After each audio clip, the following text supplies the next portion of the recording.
Olá, no quadro Sentença tem uma condenação de uma financiadora que vendeu carro apreendido. E ainda, juiz auxiliar da Corregedoria Geral da Justiça acompanha o andamento de processos da comarca de Cáceres por meio de videoconferência. E surdos começam a atuar na digitalização de processos no Tribunal de Justiça. Tudo isso e muito mais, a partir de agora na TV.jus.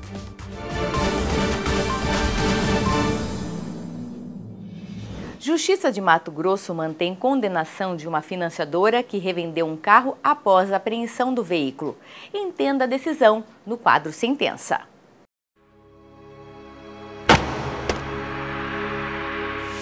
A 4ª Câmara de Direito Privado do Tribunal de Justiça de Mato Grosso manteve a condenação da empresa Aimoré Crédito, Financiamento e Investimento S.A. Por conta disso, a financiadora vai pagar R$10 mil por danos morais, além de ter o valor do carro bloqueado. O caso aconteceu em 2016 e trata da revenda de um automóvel depois do cumprimento da liminar de busca e apreensão. E logo em seguida, o comprador pagou o valor da dívida, mas depois descobriu que o carro tinha sido vendido para outra pessoa. A relatora do processo, desembargadora Serli Marcondes Alves, negou o provimento do recurso e explica que a instituição deveria devolver o veículo assim que foi quitado o débito. No voto, a magistrada argumenta que o ato praticado pelo banco, dispondo do bem objeto do contrato antes da decisão definitiva do caso, agiu por sua própria conta e risco, de sorte que deve responder pelo transtorno suportado pela apelada, que ficou privada de utilizar o veículo. Central de Processamento Eletrônico permite a realização de videoconferência com magistrada do Fórum de Cáceres. O objetivo é dar agilidade nos processos em andamento na comarca.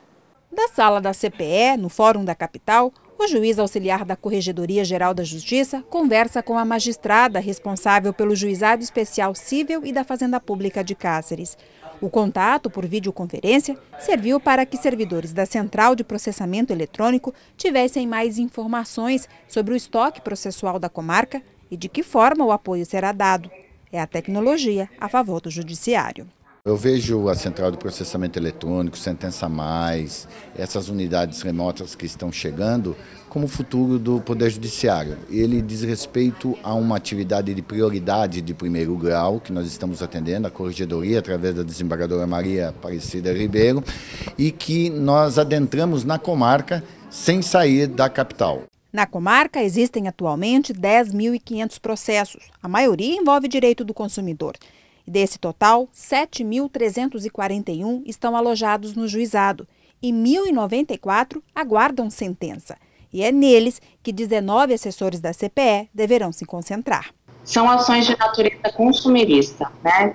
São ações contra as telefonias, contra bancos, contra a empresa de energia elétrica. Essas são os principais processos que nós temos aqui. Essa atenção especial que o tribunal tem dado agora, né, no juizado, vai desafogar essas sentenças que estão paralisadas há algum tempo e que nós temos lutado para efetivá-las. A divisão dos trabalhos entre os servidores da CPE, seja de forma física ou remota, é feita de acordo com a necessidade de cada unidade. Nós somos uma equipe de 68, né, que vieram dos gabinetes dos desembargadores. Pelo menos cada desembargador doou 2 pelo menos, né? Cedeu, na verdade, 2 para a formação da central, né? E aí hoje, atualmente, nós estamos divididos entre a 8ª, cível, 4ª vara bancária e agora remotamente em Poconé e Cáceres. Atualmente nós estamos lá na área cível e juizados, né? Que é onde a gente encontrou o maior fluxo de processos com necessidade da atuação da CPE. O Departamento de Aprimoramento da Primeira Instância do TJ também auxilia as equipes que participam da Força-Tarefa no manuseio do PJE. Nessa fase inicial, nós ficaremos aqui apoiando para basicamente tirar dúvidas na hora de fazer os cumprimentos. Muito embora eu gostaria de frisar que a equipe está indo muito bem no sistema. E veja em instantes, Lei Municipal garante regularização de imóvel de forma mais simples em Cuiabá. E tem ainda a inclusão de deficientes auditivos ao trabalho na Justiça Estadual. Os detalhes já já.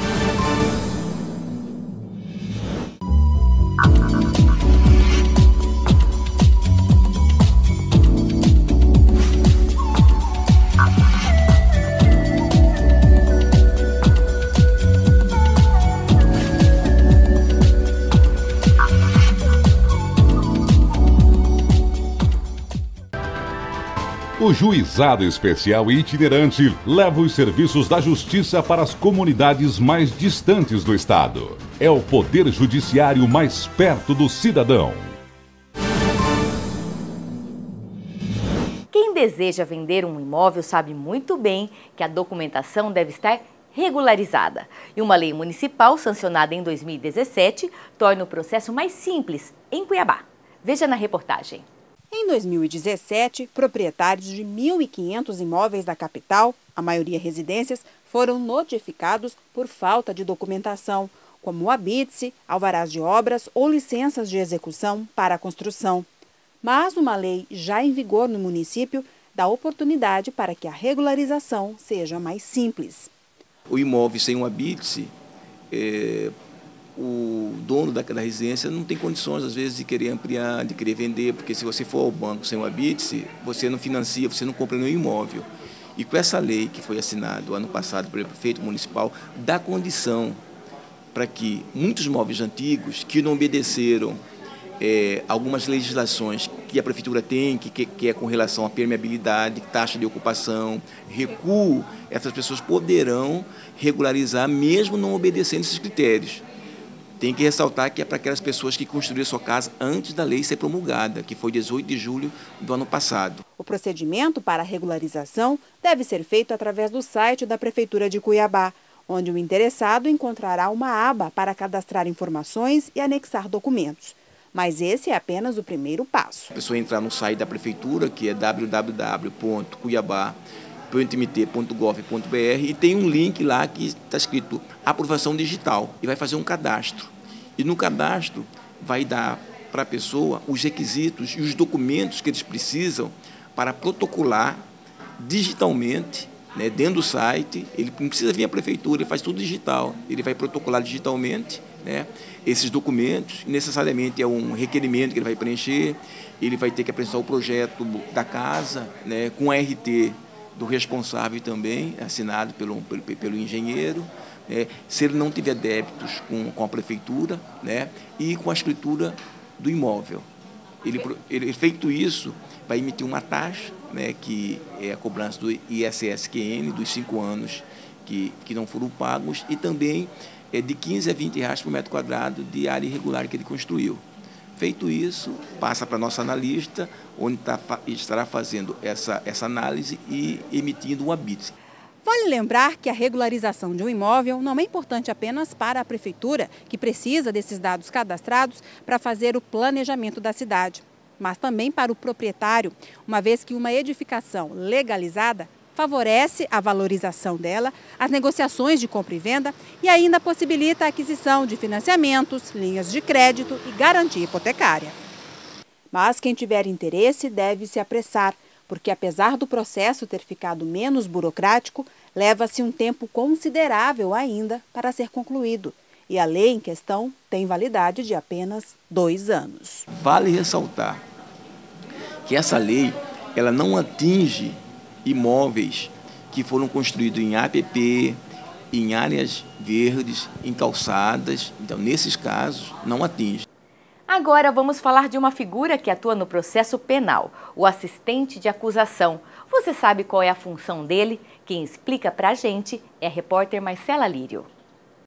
De acordo com o Código de Processo Penal, o assistente de acusação pode ser contratado pela própria vítima de crime ou pelo seu representante legal, desde que o delito siga por ação penal pública. Bem, é a vítima ou, caso ele venha a falecer, a sua companheira, esposa, ascendente, descendente ou irmão. Lembrando sempre que terão que constituir um profissional do direito, ou seja, o advogado, ou a Defensoria Pública, ou recorrer também à prática jurídica das universidades federais, estaduais, particulares, quem seja. Só que para ser um assistente de acusação, é preciso passar por uma habilitação. A partir do momento que constituiu, otorgou a procuração a um profissional do direito, vai buscar interpor no judiciário, que depois de ser recebida, vai encaminhar para o Ministério Público dar o seu parecer, retornando ao juiz, ao magistrado, para que ele possa dar a sua decisão. Devidamente habilitado, o assistente de acusação pode atuar em qualquer fase do processo, desde que não tenha transitado em julgado.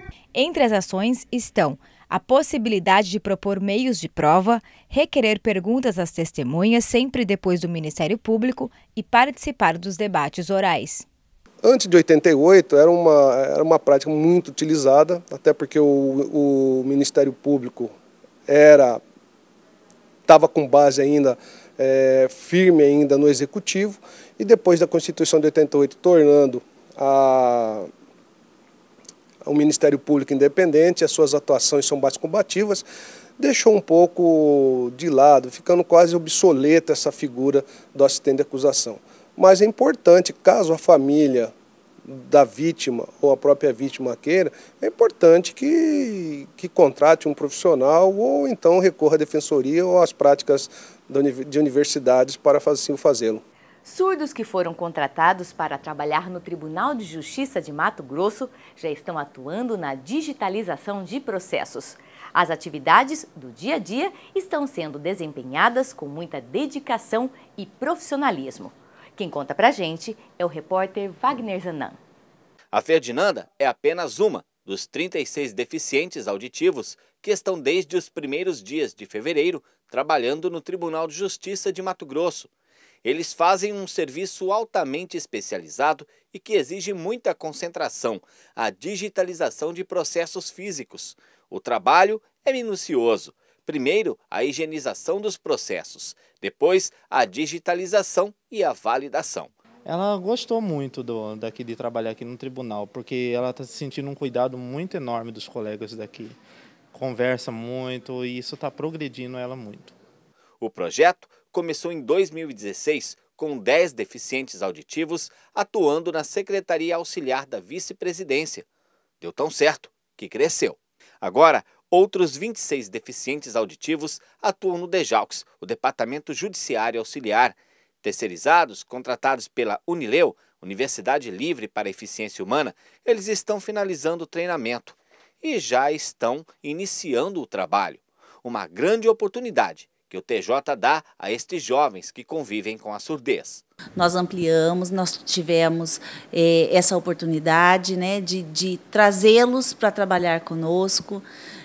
Nós avaliamos que isso é uma experiência muito positiva, tanto para eles quanto para nós, servidores e instituição, né, do ponto de vista de produtividade, quanto do ponto de vista de socialização dos deficientes. E a importância para eles, tanto para a deficiência auditiva, como para quem tem alguma deficiência física, que aqui no TJ também tem cadeirantes. Então, aqui tem bastante vasto, né, número de pessoas com outro tipo de deficiência.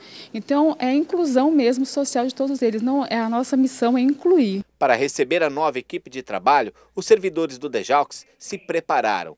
Curso de Libras, linguagem brasileira de sinais e uma sensibilização para o convívio com pessoas com deficiência foram ofertados. A gente se programou para receber, né, a turma da digitalização e todo dia a gente aprende, todo mundo, eles têm que ter paciência com a gente tem paciência e nisso a gente está formando, né, uma grande equipe, que esse é o objetivo, né? Eles não são uma parte do nosso departamento, eles são parte do nosso departamento, é assim que a gente está vendo eles e assim que a gente espera que eles estejam se sentindo, né? E está disponível no Diário da Justiça Eletrônico desta quarta-feira o edital com o resultado final do processo seletivo para recrutamento de estagiário do Poder Judiciário de Mato Grosso. Os candidatos têm um prazo de 2 dias úteis a contar a partir da data de publicação do edital para entrar com recurso. Lembrando que o procedimento deve ser feito exclusivamente por e-mail. E a TV.jus fica por aqui. A gente volta amanhã. Até lá!